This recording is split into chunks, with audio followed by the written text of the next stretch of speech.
Will your teenagers eat the food that you've stored?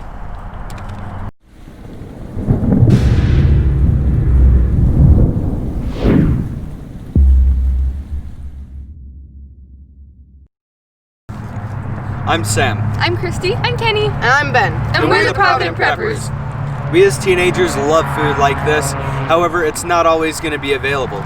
We've put together our favorite food storage recipes just for you.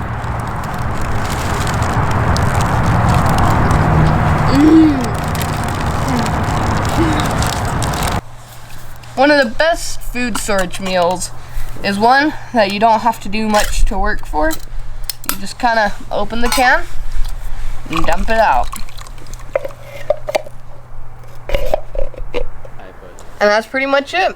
Just heat it up and you're done. Hi, I'm Christy, and my food storage recipe is so easy. You only need this and this. You boil the noodles in a pot for 11 minutes and you pour the sauce over it and you're done.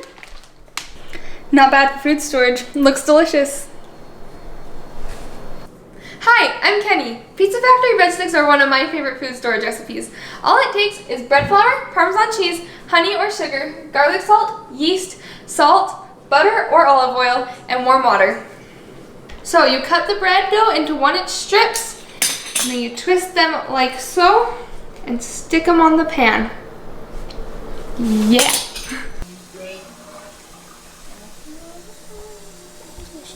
And here is the finished product.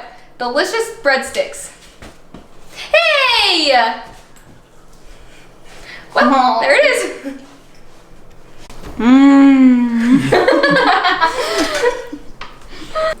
My favorite food storage recipe is caramel. One of the reasons for that is that it's pretty easy to make compared to other caramel recipes. And everything that we use is shelf stable except for the butter, and even that there are shelf stable options. For example, you can have canned butter, or you can even store butter in a freezer for up to a year, which is pretty incredible.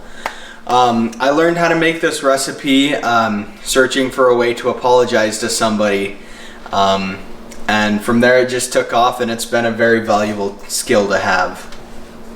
Motion, and Gebbia is going to throw. It is not.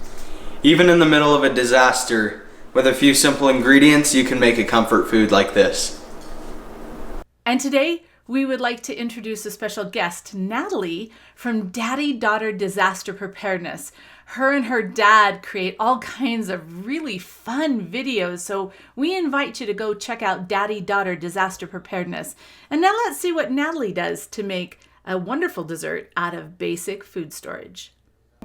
So we're gonna be making a dessert right now, and sure, you can just have some fruit cocktail and eat it for dessert, but like, no. And like, you can just have tea biscuits and eat it for dessert. Like, I found these in the storage pantry, but that'd just be boring to eat it by itself, so I wanted to like create something and do something fun with it instead of just eating boring tea biscuits and fruit cocktail, because if you keep eating canned stuff or packaged items, you're gonna get tired of the food, and yeah, so you want to create something. I'm gonna be making a like fruit crumble, like a fruit cocktail crumble kind of thing. So I found a fruit cocktail and I thought, why not make it? It might not taste the best, but we'll try it. So I'm gonna try to make it. It's gonna be a little messy, but it's okay. What you wanna do is take your cheese biscuits, fruit cocktail, cinnamon, vanilla, oil, and brown sugars for your ingredients. I'm gonna call in my dad to taste test it with me. So Dad, okay, are you ready? Doesn't that look so good? Wow, what is it? So I made like a tart kind of thing. With the tea biscuits, I made a crust, and then the fruit cocktail, a filling with cinnamon and brown sugar and flour so it can thicken. But I'm gonna get plates. Looks good. Smells good. Let's try it. Hey. Is it bad? Don't tell me actually. It's good, like a cobbler. Wait, it's actually good. Why are you surprised? No. Do you not think it would be good? It's like a cobbler with the crust. Better than just fruit cocktail out of a can. Good job. Please go check out more of our videos at Daddy Daughter Disaster Preparedness. Even when times get tough, we can still make some really amazing meals with the things we have in our food storage. And now for the question of the day. What's your favorite food storage recipe? Comment below. And thanks for being part of the solution.